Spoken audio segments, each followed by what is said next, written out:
Hey folks, Mario Cavallo here with Dragon Roars On. Nice to see all of you. I am getting bombarded with people making the mistake of citing the exception to the rule as their reason for justifying their description and opinion of the rule. And in this case, they're doing it with regard to China. It's like, well, the rule is that, I don't know. I mean, just as an example, the rule is that, everyone goes to church. There's 3 incidences in cities in this province where the local government tore the cross off the church because the church was illegally built, and so they're crushing Christianity. Yeah, okay. Exceptional situation, local incident, isolated situation, the exception to the rule. 90% of Chinese happily and freely go to church when they want to, and they go to Protestant churches or Catholic churches, and that's reality. Well, the topic for today is regarding the height of the value of family in Chinese society. And,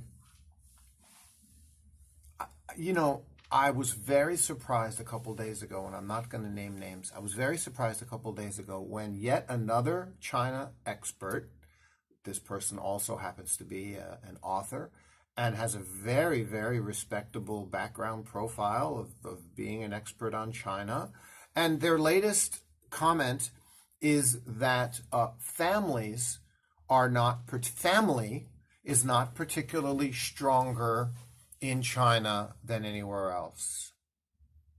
And I was just like, what are you talking about? I mean, this is such a generalization, and it's coming from such an educated and intelligent and experienced man in China. I was shocked to find it. It's wrong.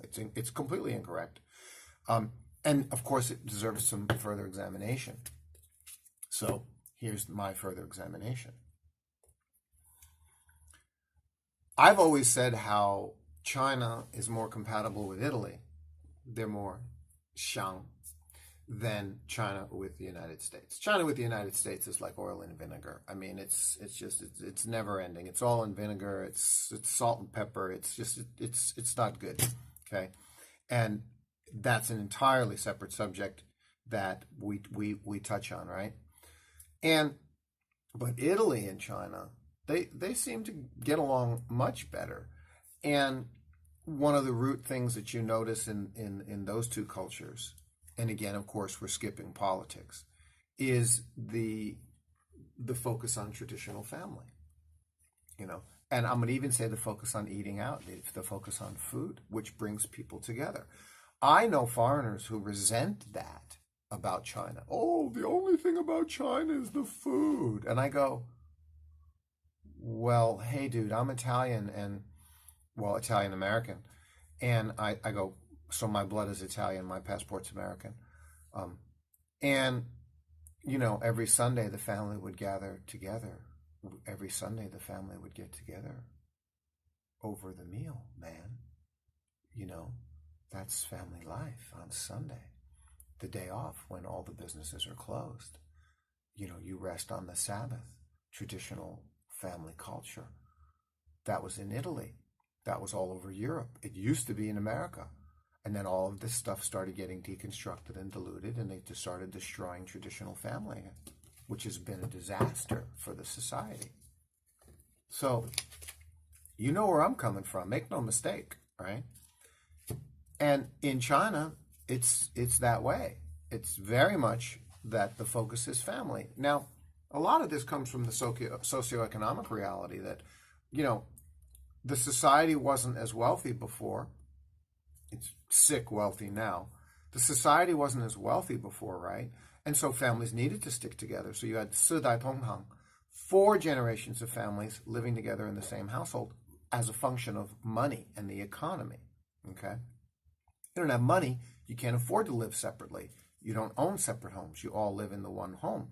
All right, this is just a function of being a lower level economy. So now as China's risen up, especially in the big cities. Unfortunately, we see families separating.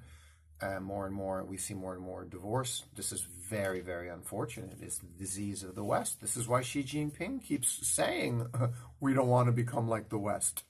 I agree with the guy. You know, they've destroyed family. They've made marriage less important and traditional family less important. This is not good for society, period.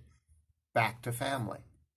So, what is the reality of the typical Chinese family? Now, when I say the typical Chinese family, who am I talking about? I'm talking about 80%. We're going to use the 80-20 rule, okay? 80% of Chinese families, life is boring by normal standards, which means it's not normal, it's not boring, it's normal, okay? Your life is your work. You need to work. You need to put food on the table.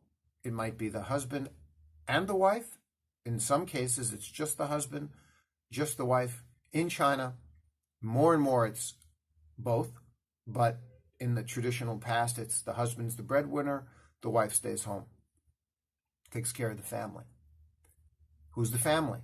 Well, it was one child, and then with the grandparents. So the child was, as they say, you know, the little princes and princesses, you know, spoiled rotten. Okay, yeah. So the focus was on family, right? Still is. I was exposed to thousands of white-class professionals working in China for companies like Geely Automotive, for companies like Alibaba, for name the multinational company where, or even Chinese national company where tens of thousands of white-collar Chinese have average professional jobs, husband and wife, one or two kids now. You know, it's more okay now to have more than one kid, and so one or two kids, little kids, and mom and dad. Okay, the husband and the wife working in the corporate job, a lot of times working 10 hours a day, go home at night, dinner with the family, grandparents taking care of the young one, picking them up at school, mom and sometimes dad and grandparents doing homework with the children. Go to bed and do it the same the next day. And on the weekends, do basic but fun but inexpensive family things together. Folks, that's life for like the vast majority of a couple 100 million family households of Chinese people in the cities. It's boring. It's normal. There's nothing particularly ambitious about it. I mean, everybody wants a good life. Everybody wants to get rich, etc. But the bottom line is that life for the average family in China, they're good people. And so along comes this expert who says to me, really, I was really shocked by this, and I let him know it too, that, oh, well, I was in the family court the last few days, and what I saw sure doesn't indicate family's very good in China. I'm going, what kind of an answer is that? People, I mean, every country has dysfunctional families.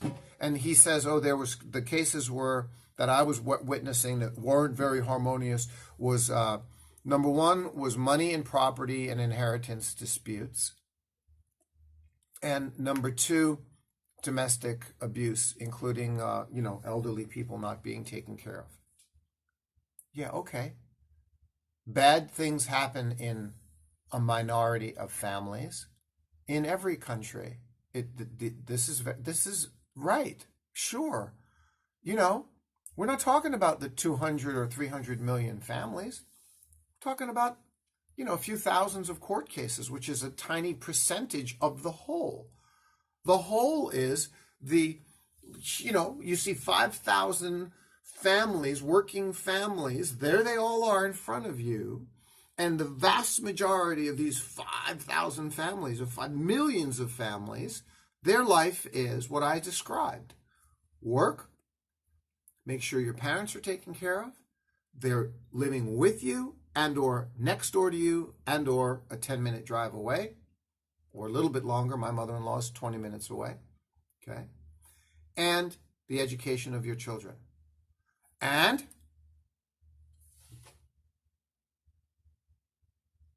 that's it. You got my silence? There is no and. There is no more. That's it, folks. You take care of your family. Okay? You work, you take care of your parents, you take care of your children. American moms, I want to ask you a question. Okay? I'm gonna reference the Tiger Mom lady. I didn't read her book, but I appreciate the idea. Okay? Do you do your homework with your kid every night? Because I can tell you in China, they do. In China, I mean, my wife spends 2 hours a night doing homework with our son. Okay? And that's what families do. The focus is on the education of the child. And it's not just the education aspect. It's like got a very Catholic parochial school kind of feel to it. Public school here. Discipline. The kids walk into school every morning. Okay, as they walk into the school gate's this wide, right? And they're walking into the school. And as they walk into the school, and then the kids, they line up in a straight line. And they walk in a straight line into the school. And there's a couple of teachers right here every day standing there to greet them as they walk by and say good morning to them. So there's discipline and control. Okay, sounds very Catholic parochial school to me, right? And I watch this, and you know what I think? I think it's freaking terrific. That's what I think. Okay, so the focus is on education and family of the children, and then the very high level of concern of filial piety. This comes from the Confucian teachings.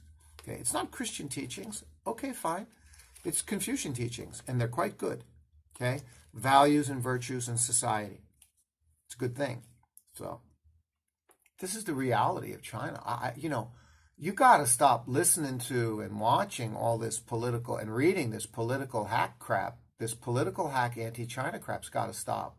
Well, it's not going to stop, but I'm here to set you straight so you know what's really going on. That's it for this video. Mario with the Dragon Wars on. Again, lots more videos coming out. I got the next 7-8 days here in front of the camera at my desk, and I'm going to be finally cranking out this whole set of videos I've been telling you about. They're coming. We'll see you soon. Thanks.